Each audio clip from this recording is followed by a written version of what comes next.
Ayan, talo ka na yan. Miss Cathy Binag from Bisdak, Pilipinas. Bakit naisip nyo pong pumunta ngayon sa luksang rally dito sa Liwasang Bonifacio? Ano po ang nag-uudyok sa inyo? Kasi napakadelikado po yung mga isiniwalat nyo tungkol po sa First Family.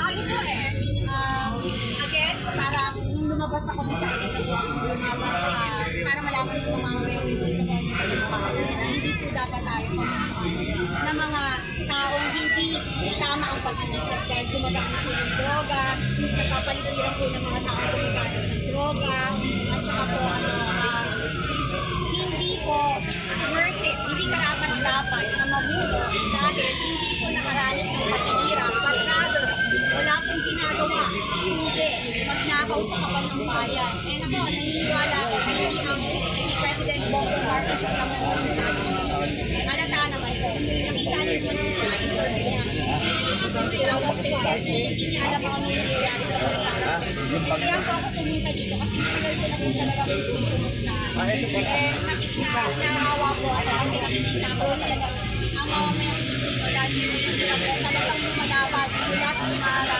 walang pagkain, nagugulong na kapusitan, and pinaglalaban po talaga kung ano yung makakapunti sa nakakarami. Sorry, last 1 minute, yes po. Mensahe na lang po ni Miss Cathy, no? Last message para sa lahat. Pero kakalas na po tayo. Go! Ang mensahe ko, wag mo kayong ang mensahe ko po, wag mo kayong mapagod lumaban. Kasi hindi mo kayo mabibigo. Kasi tama mo yung pinaglalaban. And wag mo kayong matakot. Sila mo ang matakot sa atin. Kasi tayo mo ang nagyuklok sa kanila kaya mo sila sa posisyon. Kung yung mga tao, nagbibigay sila ng ayuda, tanggapin nyo mo, isipin nyo lang na yung pera na yung galing dito sa atin yan, sa kaban ng bayan yan, kahit lagyan ng kanila ng pangalan nila, wala tayong pakialam, hindi ka ganyan. Huwag nilang angkinin ang hindi kanila. At saka sa mga politician na walang bayag lumaban para sa tama, nakakahiya kayo sa station. Hindi kayo karapat sa tama. Maraming salamat. Miss Cathy Binag, follow up na lang. Kasamahan nyo ba lang tuloy-tuloy ang taong bayan sa ganitong pagkakataon? Iyan. Salamat po, Miss Cathy Binag. Ayan po, maliwanag po ha.